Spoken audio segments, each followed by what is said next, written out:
نتوكل عليه ونعوذ بالله من شرور أنفسنا ومن سيئات أعمالنا. من يهده الله فلا مضل له ومن يضلل فلا هادي له.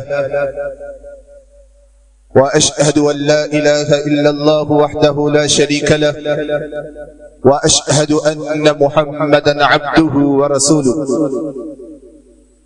أما بعد فإن خير الحديث كتاب الله وخير الهدي هدي محمد صلى الله عليه وسلم وشر الأمور محدثاتها وكل محدثة بدعة وكل بدعة ضلالة وكل ضلالة في النار. اللهم صل على محمد وعلى آل محمد كما صليت على إبراهيم وعلى آل إبراهيم إنك حميد مجيد. اللهم بارك على محمد وعلى آل محمد كما باركت على إبراهيم وعلى آل إبراهيم إنك حميد مجيد. أما بعد فأعوذ بالله من الشيطان الرجيم. بسم الله الرحمن الرحيم. يا أيها الذين آمنوا اتقوا الله حق تقاته ولا تموتن إلا وأنتم مسلمون. يا أيها الناس اتقوا ربكم الذي خلقكم من نفس واحدة وخلق منها زوجها وبث منهما رجالا كثيرا ونساء واتقوا الله الذي تساءلون به والأرحام إن الله كان عليكم رقيبا. يا أيها الذين آمنوا اتقوا الله وقولوا قولا سديدا يصلح لكم أعمالكم ويغفر لكم ذنوبكم ومن يطع الله ورسوله فقد فاز فوزا عظيما. سبحانك لا علم لنا إلا ما علمتنا إنك أنت العليم الحكيم. وقال الله تعالى في موضع آخر: إن عدة الشهور عند الله 12 شهرا في كتاب الله يوم خلق السماوات والأرض منها 4 حرم ذلك الدين القيم فلا تظلموا فيهن أنفسكم. وقال الله تعالى أيضا: والذين يؤذون المؤمنين والمؤمنات بغير ما اكتسبوا فقد احتملوا بهتانا وإثما مبينا. وقال النبي صلى الله عليه وسلم: لا يحبهم إلا مؤمن ولا يبغضهم إلا منافق فمن أحبهم أحبه الله ومن أبغضهم أبغضه الله أو كما قال عليه الصلاة والسلام. سامعین محترم، بزرگان من، معزز ماں اور بہنوں، ہر قسم کے حمد و ثنا اللہ خالق کائنات مالک العلام ذوالجلال والاکرام کے لیے،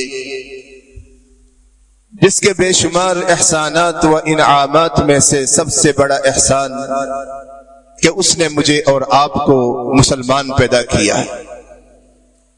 درود و سلام خاتم الانبیاء محمد الرسول اللہ صلی اللہ علیہ وسلم کی ذات گرامی پر اللہ کی رحمت نازل ہو، اللہ کے نیک بندوں پر، اس کی نیک بندیوں پر۔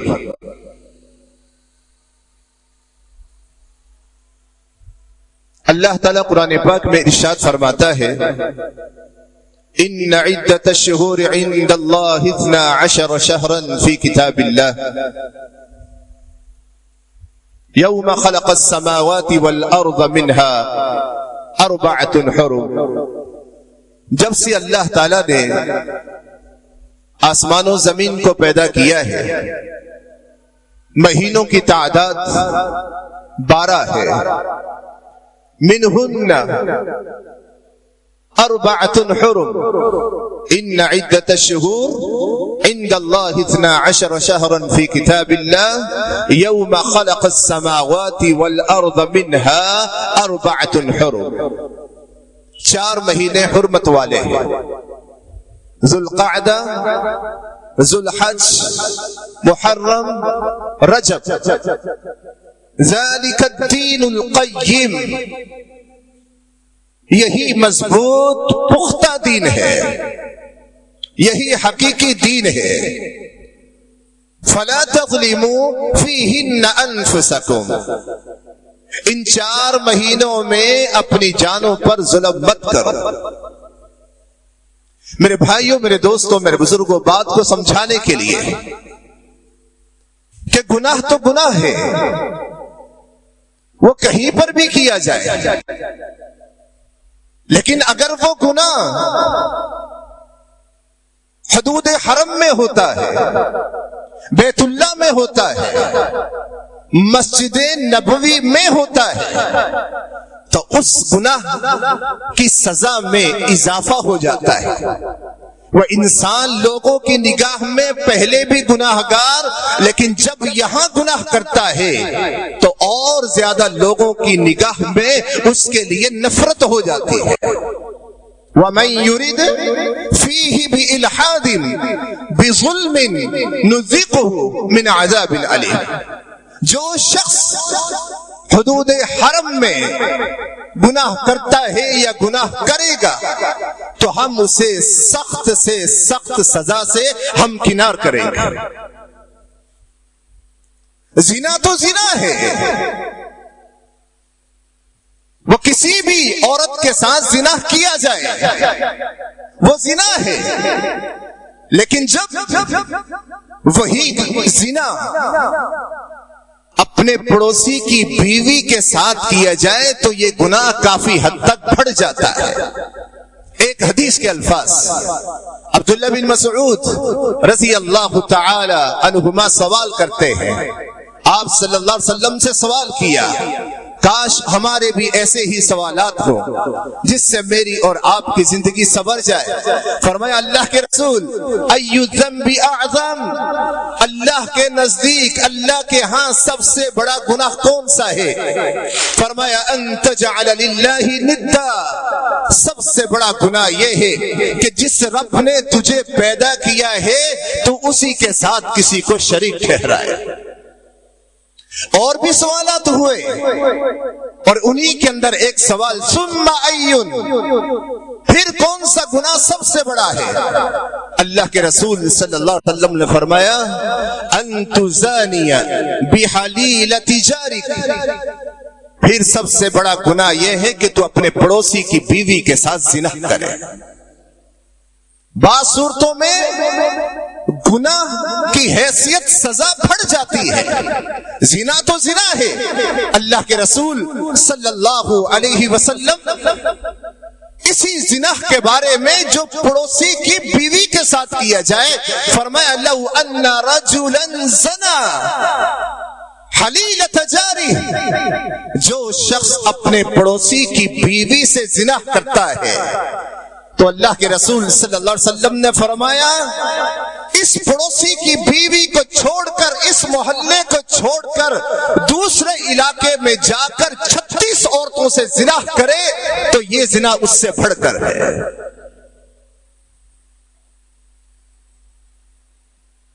اسی طریقے سے میرے بھائیوں، میرے دوستوں، میرے بزرگوں، میں نے کہا برائی تو برائی ہے، گالی دینا، فرمایا سباب المسلم فسوق، ایک مسلمان کو گالی دینا گناہ ہے.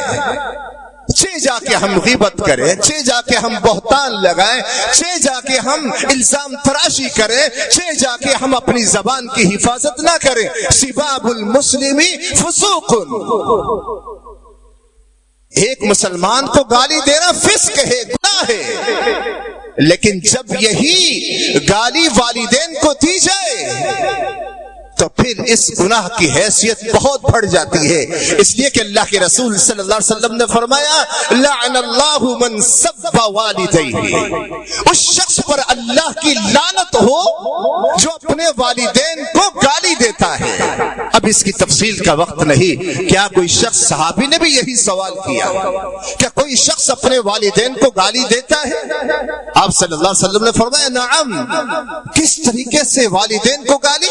آپ نے کسی کے والدین کو، کسی کے بچے کو گالی دی، گالی کے اندر اس کے والدین کا نام استعمال کیا، تمہارے والدین ایسے، تمہارے والدین کو یوں. آگے سے جب وہ گالی دیتا ہے گویا آپ نے ان کو گالی دی. یہ گالی اس نے جب آپ کے بیٹے کو دی ہے تو وہ گالی والدین تک آئی. یہی آپ سبب بنتے ہو اس گالی کا. اسی طریقے سے بعض مواقع ایسے ہیں، بعض شخصیات ایسی ہیں، بعض دن ایسے ہوتے ہیں، سفر ایسے ہوتے ہیں کہ جس موقع پر نیکی کی حیثیت بھی بڑھ جاتی ہے. مثال کے طور پر آپ صلی اللہ علیہ وسلم نے فرمایا 3 قسم کے لوگ ایسے ہیں کہ جن کی دعا کو اللہ رد نہیں کرتا. انہی میں سے ایک وہ بھی ہے دعوت الصائم. جب روزے دار اللہ کے سامنے دعائیں کرتا ہے اللہ اس کی دعا کو رد نہیں کرتا. جب والدین اپنی اولاد کے لیے دعا کرتے ہیں اللہ ان کی دعا کو رد نہیں کرتا. دعا تو دعا ہے، آپ کریں میں کروں. لیکن بعض شخصیات ایسی ہیں، آپ صلی اللہ علیہ وسلم نے فرمایا کہ جب ایک بوڑھا شخص، بارش، سفید بال ہے، عمر کا تقاضا ہے، لیکن اللہ کے سامنے ہاتھ اٹھاتا ہے تو اللہ فرماتا ہے کہ مجھے شرم آتی ہے کہ میں اس کی دعا کو رد کر دوں، اس کے ہاتھوں کو خالی لٹا دوں. اگر گناہ کی سزا ہے تو نیکی بھی اسی طریقے سے بڑھتی ہے.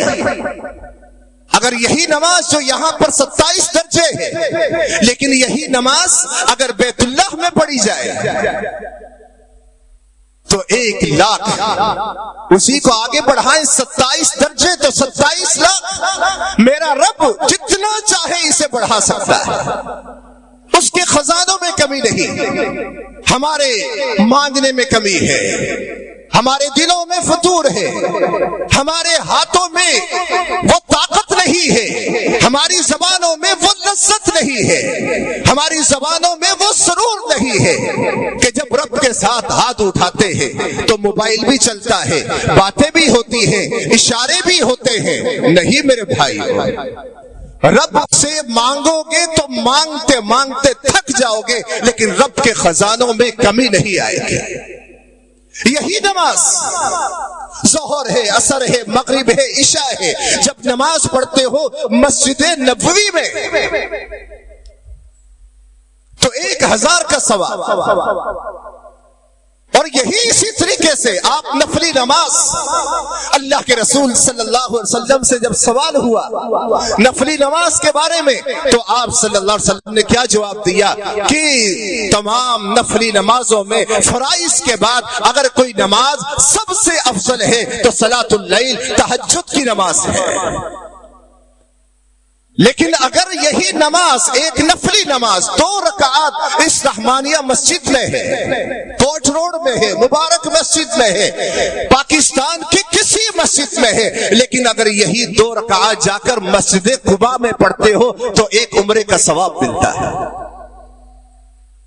تو یہ تمہیدی کلمات آپ کو ایک بات سمجھانے کے لیے، گناہ تو گناہ ہے، وہ گناہ کسی بھی مہینے میں کیا جائے، لیکن اگر یہ گناہ فلا تظلموا فیہن انفسکم، ان مہینوں میں اپنی جانوں پر ظلم نہیں کرنا.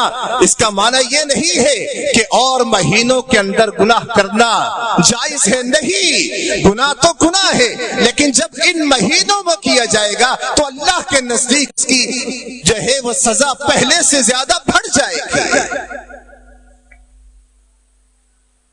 تو میرے بھائیوں، میرے دوستوں، میرے بزرگوں، میں کس بات کو آپ کے سامنے وضاحت کے لیے رکھوں. میرے سامنے ایک حدیث آتی ہے جو صحیح مسلم کی روایت ہے، اللہ کے رسول صلی اللہ علیہ وسلم کے صحابی ابو موسیٰ اشعری، اللہ اکبر، کیا صحابہ کی شان، کیا صحابہ کی حیثیت، کیا صحابہ کا مقام، امت کے لیے ان کی حیثیت کیا ہے، امت کے لیے ان کی زندگیاں کیا ہے۔ اللہ کے رسول صلی اللہ علیہ وسلم نے فرمایا النجوم امنۃ للسماء، ستاروں کا وجود آسمان کے لیے امن کی ضمانت ہے۔ فَإِذَا ذَهَبَتِ النُّجُومُ أَتَى السَّمَاءَ مَا تُوعَدُ، جب آسمان سے یہ ستارے چھٹ جائیں گے تو وقت ایسا آئے گا قرب قیامت جب یہ ستارے چھٹ جائیں گے، اذا الشمس كُوِّرَتْ وَإِذَا النُّجُومُ انكَدَرَتْ وَإِذَا الْجِبَالُ سُيِّرَتْ إِذَا السَّمَاءُ انفطرت وَإِذَا الْكَوَاكِبُ انتَثَرَتْ وَإِذَا الْبِحَارُ فُجِّرَتْ إِذَا السَّمَاءُ انشَقَّتْ وَأَذِنَتْ لِرَبِّهَا وَحُقَّتْ، یہ ستارے آسمان کے لیے امن کی علامت، جب ستارے جھڑ جائیں گے تو آسمان پھٹ جائے گا۔ فرمایا کہ وَأَنَا آمَنَةٌ لِأَصْحَابِي، اور میں اپنے صحابہ کے لیے امن کی علامت ہوں، امان کی علامت ہوں۔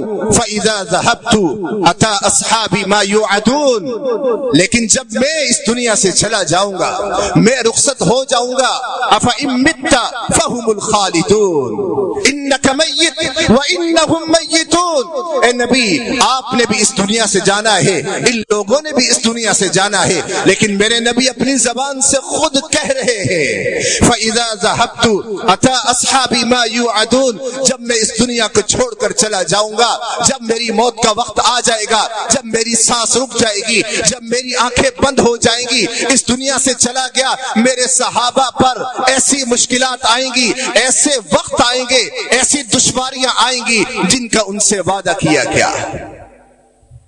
وَأَصْحَابِي أَمَنَةٌ لِأُمَّتِي، میرے صحابہ کو ہلکا مت سمجھو، میرے صحابہ کا وجود امت کے لیے امان کی ضمانت ہے، گارنٹی کی ضمانت ہے، خوش نصیبی کی ضمانت ہے، یہ امین ہے جن کے ذریعے سے ہم تک دین پہنچا ہے۔ فَإِذَا ذَهَبَ أَصْحَابِي أَتَى أُمَّتِي مَا يُوعَدُونَ، جب میرے صحابہ اس دنیا سے چلے جائیں گے تو میری امت پر وہ وقت آئے گا، وہ مشکلات آئیں گی، وہ مصائب آئیں گے، وہ دشواریاں آئیں گی، ان بدعات کا سامنا کرنا پڑے گا جو ان سے وعدہ کیا گیا ہے۔ میرے بھائیوں، میرے دوستوں، میرے بزرگوں، یہ صحابہ کرام وہ شخصیات ہیں جب رب نے اپنے بندوں پر نگاہ ڈالی تو میرے نبی کے لیے کن لوگوں کا انتخاب ہونا ہے، اللہ کی نگاہ صحابہ پر گئی، پھر صحابہ کو میرے نبی کا امتی بنایا، میرے نبی کا وزیر بنایا، میرے نبی کے ساتھی بنایا، جس کے بارے میں میرا رب کہتا ہے والذین یؤذون المؤمنین والمؤمنات بغیر ما اکتسبوا فقد احتملوا بہتانا واثما مبینا، جو لوگ مومن مردوں کو، مومن عورتوں کو بغیر کسی وجہ کے، بغیر کسی گناہ کے، بغیر کسی الزام کے، بغیر کسی برے کام کے ان کو سزا دیتے ہیں، انہیں تکلیفیں دیتے ہیں، انہیں ایذا دیتے ہیں، ان پر تبرہ بازی کرتے ہیں، فرمایا فقد احتملوا بہتانا، تو یہ لوگ انہوں نے بہت بڑا یعنی بوجھ کا اور بہتان کا انہوں نے بوجھ اٹھایا ہے۔ یہ رب کی نگاہ میں کوئی اچھے لوگ نہیں ہیں۔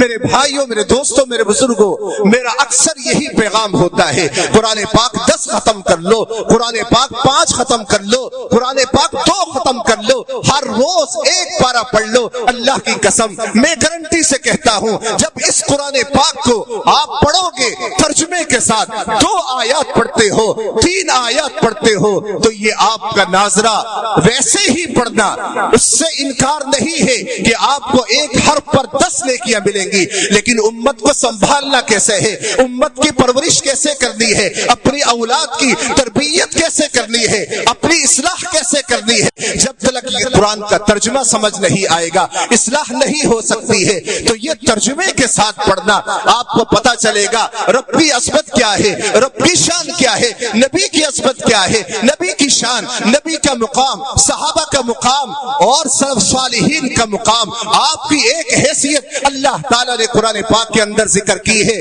تو میرے بھائیوں، میرے دوستوں، میرے بزرگوں، اس قرآن پاک کے اندر یہ بتلا دیا، صحابہ کو گالیاں دینے والا، صحابہ کو ایذا دینے والا، امہات المؤمنین کو برا بلا کہنے والا، سمجھ لے فقد احتملوا بہتانا و اسما مبینا، یہ بہت بڑا اس نے الزام لگایا ہے اور صریح گناہ کا اس نے ارتکاب کیا ہے، بہتان کا اور گناہ کا اس نے اپنے سر بوجھ لے لیا ہے۔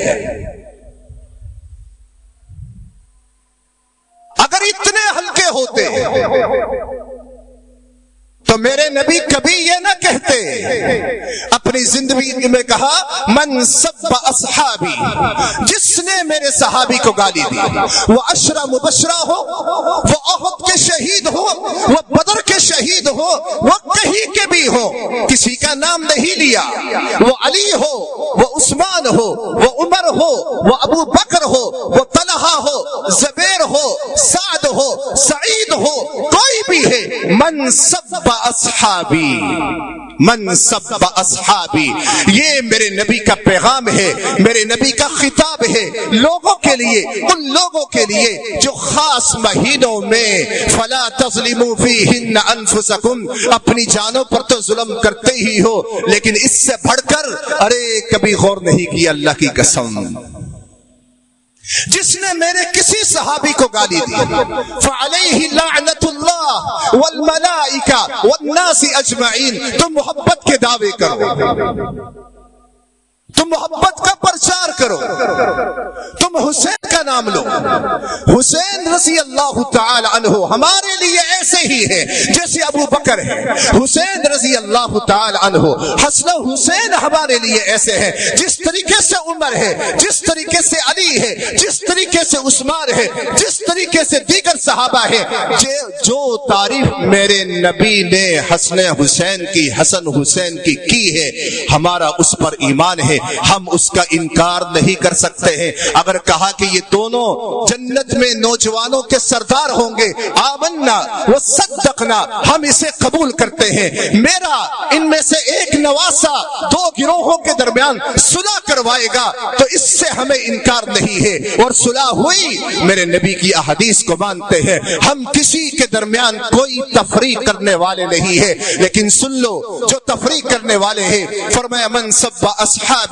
جو میرے صحابی کو گالی دیتا ہے اس پر اللہ کی لعنت، فرشتوں کی لعنت، تمام لوگوں کی لعنت ہے۔ یہ لعنت کے لفظ کو اتنا آسان نہ لے، ایک ہم کسی کو لعنت دے دیتے ہیں، برا بلا کہہ دیتے ہیں، لیکن جب قرآن پاک میں یہ ذکر مل جائے وَلَهُمْ عَذَابٌ عَلِيمٌ وَلَهُمْ عَذَابٌ مُّهِينٌ لَعْنَةُ اللَّهِ عَلَى الْكَاذِبِينَ، جب یہ لعنت کا لفظ آ جائے تو اس کا معنی مفسرین لکھتے ہیں کہ اس کا معنی یہ ہے کہ یہ اللہ کی رحمت سے دور، جنت سے دور ہے اور جہنم کے قریب ہو چکا ہے۔ ارے تمہارے گالیاں بکنے سے کیا ہوتا ہے؟ اگر میں تھوڑی سی ڈیٹیل میں جاؤں، اللہ کی قسم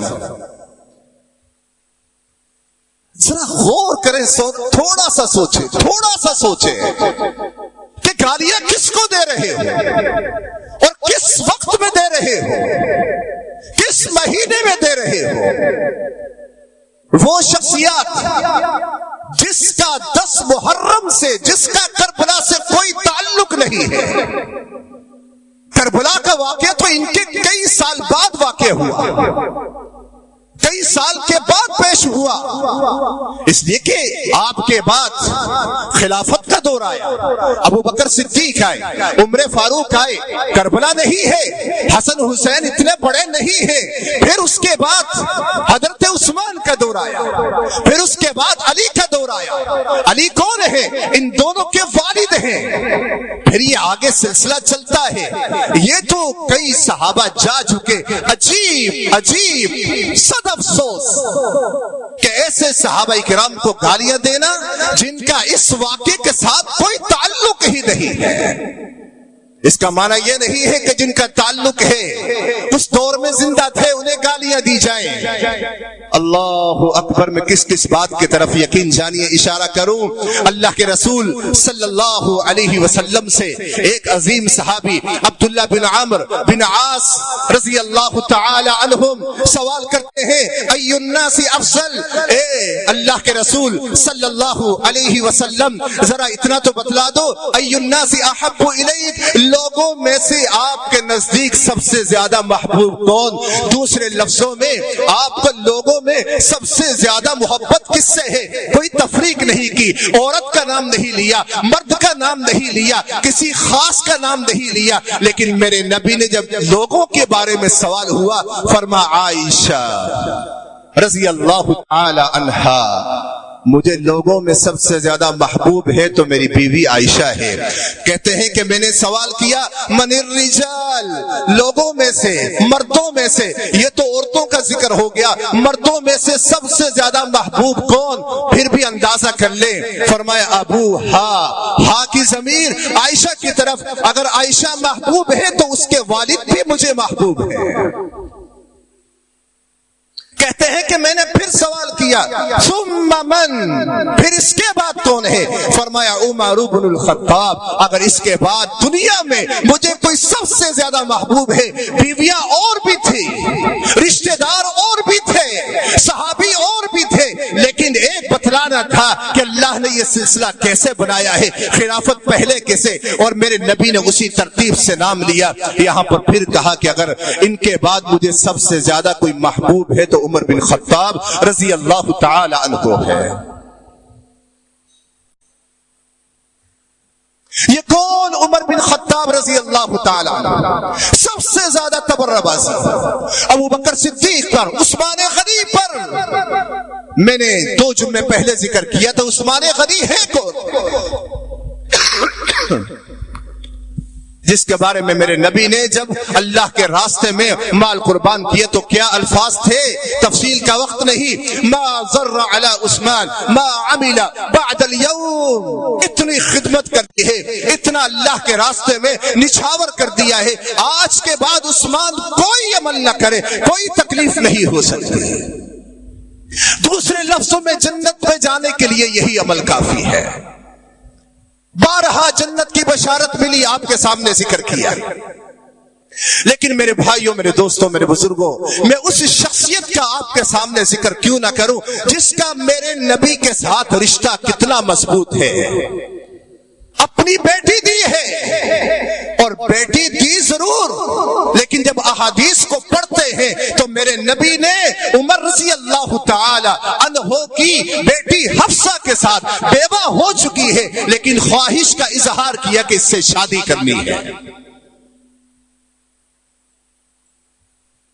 نعوذ باللہ، نعوذ باللہ، نقل کفر نباشت۔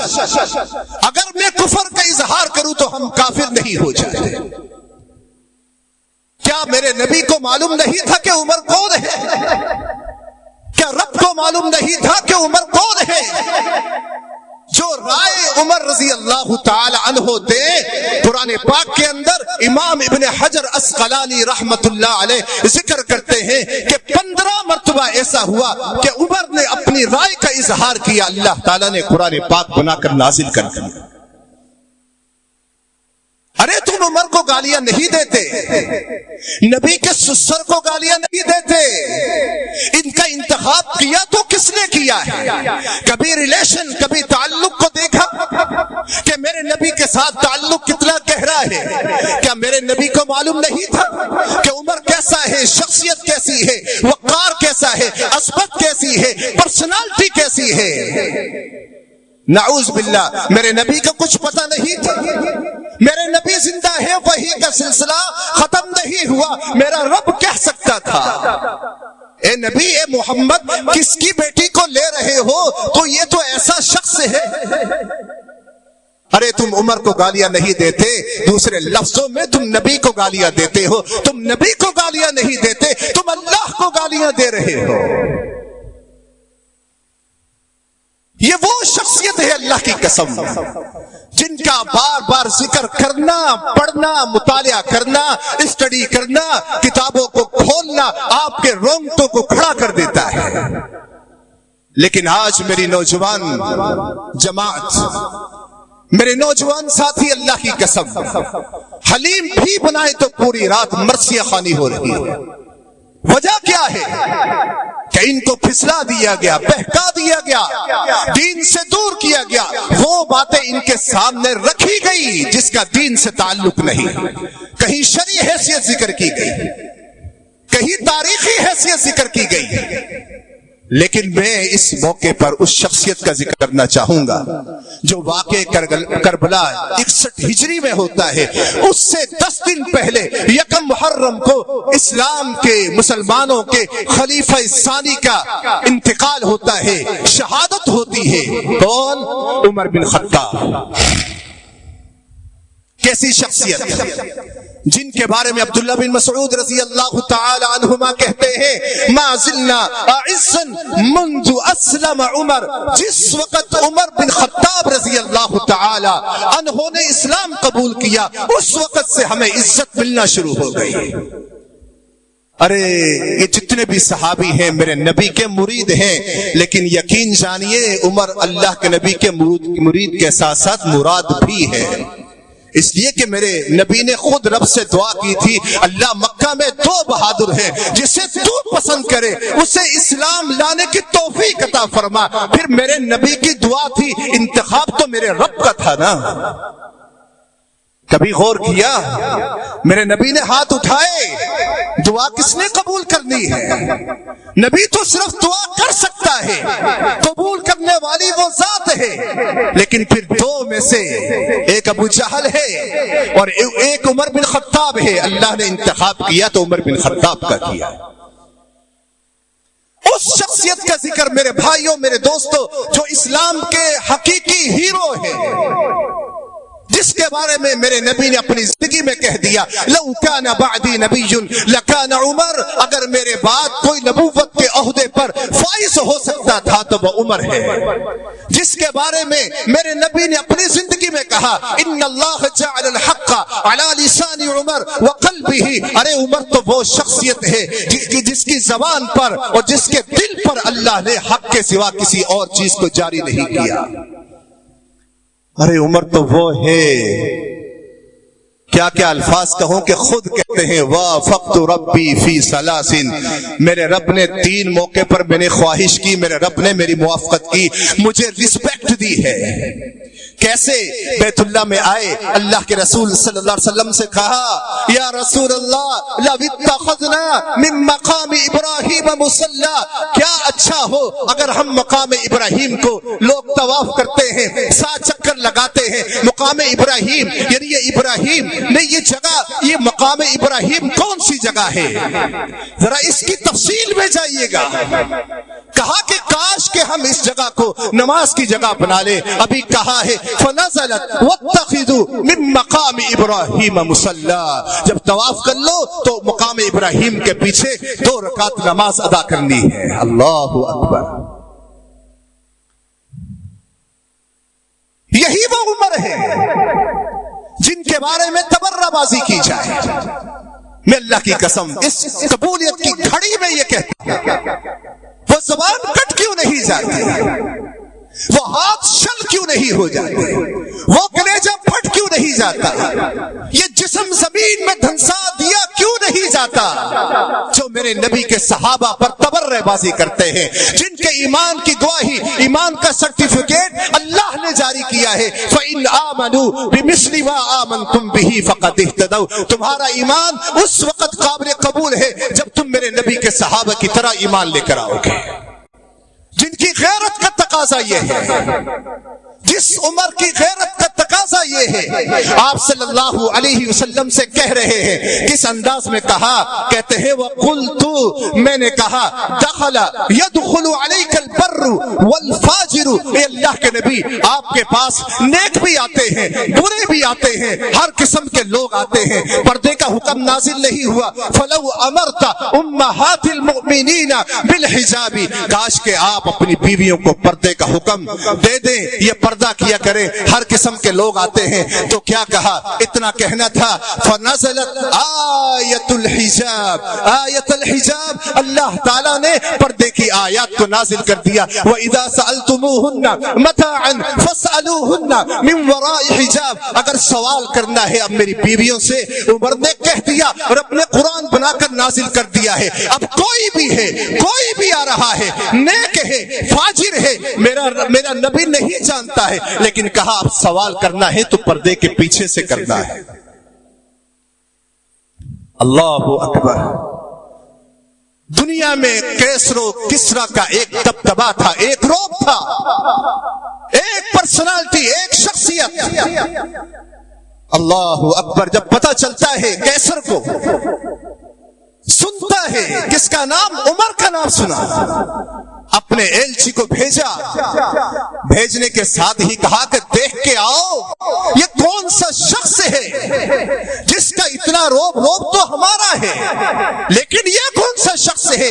انہو قد اکل کبدی، اس نے تو میرا سینہ پھاڑ کے رکھ دیا ہے، میرے کلیجے کو چبا لیا ہے، دیکھ کر آؤ کہ اس کی شخصیت کیا ہے، پرسنالٹی کیا ہے، عصمت کیا ہے، روب کیا ہے، رہتا کیسا ہے، مکان کیسا ہے، لوگوں کے ساتھ یہ کیسا حکمران ہے۔ ایلچی آ کے دیکھتا ہے یہ عمر، یہ کون عمر؟ یقین جانا میرے بھائیوں، میرے دوستوں، میرے بزرگوں، میرے نبی نے فرمایا انی لانظر الی شیاطین الانس والجن قد فروا بالعمر، میں دیکھتا ہوں کہ شیاطین جنوں میں سے ہو، انسانوں میں سے ہو، عمر کا نام سنتے ہیں اور بھاگ جاتے ہیں۔ یہ عمر کو دیکھنے کے لیے کیسر کا ایلچی آ رہا ہے، یہ عمر کہاں پر پڑا ہوا ہے؟ اتنی شخصیت، اتنا روب، اتنا دبدبا۔ اللہ اکبر۔ دیکھنے والے نے دیکھا کہ ریت کو بستر بنایا ہوا ہے، پتھر کو اپنا تکیہ بنایا ہوا ہے، یہ عظمت کہاں سے ملتی ہے؟ ما نقص صدقۃ من مال، اسی حدیث کے الفاظ ہیں، جو شخص اللہ کے لیے عاجزی کرتا ہے، انکساری کرتا ہے، اللہ سے ڈرتا ہے، اللہ اسے اتنا ہی بلند کرتا ہے۔ دیکھنے والا بھی دنگ ہے کہ ریت پر سونے والا، بستر بنانے والا، اور تکیہ کس کو بنا رہا ہے؟ ایک پتھر کو بناتا ہے۔ اور عظمت کیا ہے، شان کیا ہے، یہ آپ کے سامنے۔ میرے بھائیوں، میرے دوستوں، میرے بزرگوں، آپ نے تاریخی حیثیت، شرعی حیثیت، اس کے حوالے سے بہت ساری باتیں سنی، لیکن ایک مختصر اس کی تاریخی حیثیت یہی ہے محرم الحرام کی، کہ اللہ تعالیٰ نے جب اپنے نبی کو ہجرت کا حکم دیا، مکہ سے مدینے آئے، یہودیوں کو روزہ رکھتے ہوئے سنا، دیکھا، پوچھا، پوری تفصیل آپ نے دیکھی۔ تاریخی حیثیت اس ماہ کی کیا ہے؟ جب سے اللہ تعالیٰ نے آسمان و زمین کو پیدا کیا ہے، انہی میں سے ایک یہ مہینہ حرمت والا بھی ہے۔ تاریخی حیثیت 10 محرم الحرام امام حسین رضی اللہ تعالی عنہ کی شہادت ہوتی ہے، اس سے بڑھ کر اور کچھ نہیں، لیکن ہم نے اس سے ہٹ کر بہت کچھ بنا دیا۔ ماتم کرنا، شرعی حیثیت دے دی۔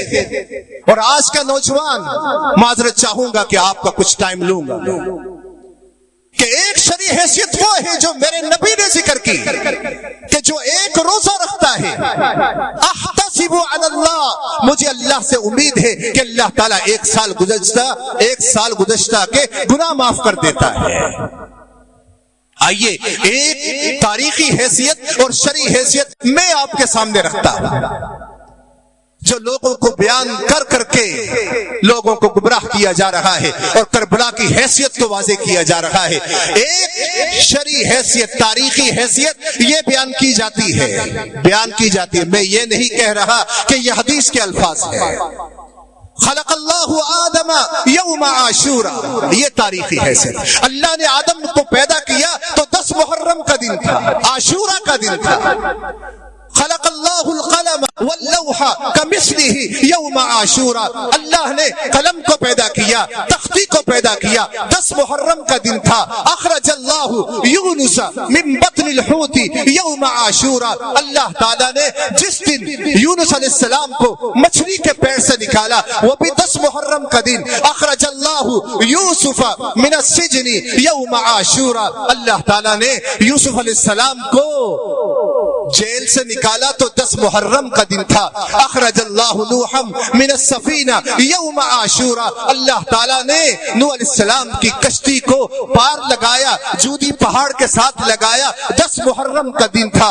دیکھ لیجئے یہ کون سا شخص ہے جو کمنٹری کر رہا ہے، ایک کونے پر بیٹھا ہوا ہے، گھوڑا گرتا ہے، تیر لگتا ہے، امام حسین اس طرف جاتا ہے، گھوڑا سجدے میں جاتا ہے، تیر اس طرف لگتا ہے، دوپٹہ اس طرف جا رہا ہے، بچے اس طرف جا رہا ہے، تیر فلان جگہ پر لگا ہے۔ ارے کون سے سی کیمرے تھے اس وقت، اس سے تم نے یہ سارا اندازہ کر کے آج کا نوجوان گمراہ ہو چکا ہے۔ ورد اللہ علی یعقوب بصرہ یوم عاشورا، یوسف کی محبت میں آنکھوں کی بینائی چلے گی یعقوب علیہ السلام کی، اللہ نے اس بینائی کو لٹایا، وہ بھی 10 محرم کا دن تھا۔ وولد ابراہیم یوم عاشورا، ابراہیم علیہ السلام پیدا ہوئے تو 10 محرم کا دن تھا۔ اللہ اکبر، وانجاہ اللہ من النار یوم عاشورا، اللہ نے ابراہیم علیہ السلام کو نمرود کی آگ سے بچایا، 10 محرم کا دن تھا۔ وَأَوَّلُ يَوْمٍ نَزَلَ الْمَطَرُ مِنَ السَّمَاءِ، آسمان سے پہلی بارش گری ہے، وہ بھی 10 محرم کا دن ہے۔ وہ بھائی چلو مان لیا تو اس سے کیا ثابت کر رہے ہو؟ مان لیا، تمہاری تاریخ کو مانا ہے نہیں، لیکن ثابت کیا ہوتا ہے؟ کبھی غور کیا ہے آپ کتنا دین کا مذاق اڑا رہے ہو؟ پھر شرعی حیثیت فرمایا من صام یوم عاشورا غفر اللہ لہ 40 سنہ، فرمایا جس شخص نے 10 محرم کا روزہ رکھا، میرے بھائیوں نے، میرے دوستوں نے، میرے بزرگوں نے رکھا ہے، الحمدللہ، اللہ قبول فرمائے، اللہ اس شوق کو اور بڑھائے، ایسی سنتوں کو زندہ کر کے ہمیں بدعات کو مٹانے کی توفیق عطا فرمائے۔ روزہ رکھا تو میرے نبی نے کیا کہا؟ جس نے ایک روزہ رکھا ہے، جس نے 10 محرم کا روزہ رکھا، میں اللہ سے امید کرتا ہوں، کتنے پیارے الفاظ کہے، گارنٹی دیتا ہوں نہیں کہا، میں اللہ سے امید رکھتا ہوں کہ اللہ 1 سال گزشتہ کے گناہ معاف فرما دے گا۔ یہاں پر کیا کہا؟ غفر اللہ لہ 40 سنہ، اللہ اس کے 40 سال کے گناہ معاف کر دے گا۔ ارے رمضان کے روزے رکھنے کی ضرورت نہیں ہے، نمازیں پڑھنے کی ضرورت نہیں ہے، بس ایک روزہ رکھ لیا کرو، حسین کو یاد کر لیا کرو، حلیم پکا لیا کرو، اس کے ساتھ دیگر خرافات کی طرف چلے جاؤ، صحابہ کو گالیاں دے دو، بس یہی تمہارے لیے کافی ہے۔ تھوڑا سا آگے چلے، من صلی 4 رکعات یوم عاشورا، جس شخص نے، ذرا غور کرنا اللہ کی قسم، کیسے بہکا رہے ہیں، اور بیٹھنے والا واہ واہ کرتا ہے، پیچھے اسکرین لال ہو جائے تو پھر رونا شروع کرتا ہے، اور ذاکر کا انداز بدل جائے تو چہرے کے انداز بدل رہے ہیں۔ یہ ہے نوجوانوں کو بیوقوف بنانا، سمجھ کچھ نہیں آ رہا، لیکن میرے نبی نے نہیں فرمایا، یہ کھڑی ہوئی باتیں ہیں۔ من صلی 4 رکعات، جس نے عاشورہ کے دن 4 رکعات کا اہتمام کیا، غفر اللہ لہ 50 عاما ماضیا و50 عاما مستقبلا، کہ اللہ تعالیٰ اس کے 50 سال آئندہ کے اور 50 سال جو گزر چکے ہیں اللہ سارے گناہ معاف کر دیتا ہے۔ مانا کیا ہے؟ جس کو 100 سال کی زندگی مل گئی اس کے تو سارے گناہ ایک روزے سے پورے ہو چکے ہیں، 4 رکعات سے پورے ہو چکے ہیں۔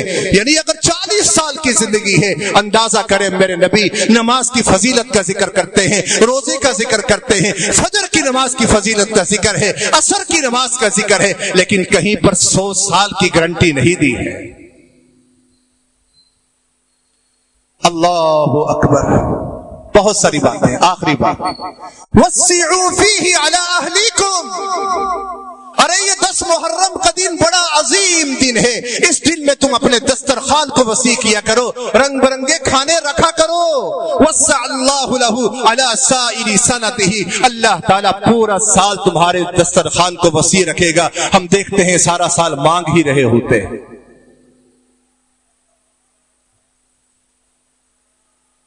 میری اللہ سے دعا ہے کہ جو کچھ بیان کیا آپ نے سنا، میں نے بس آج ہی سوچا تھا کہ کچھ باتیں ایسی کی جائیں جو نوجوانوں تک آئیں، پھر ہم اپنے بچوں کو یہ ساری کی ساری باتیں بتلائیں اور اسلام کے جو حقیقی ہیرو ہیں ان کا تعارف کروائیں۔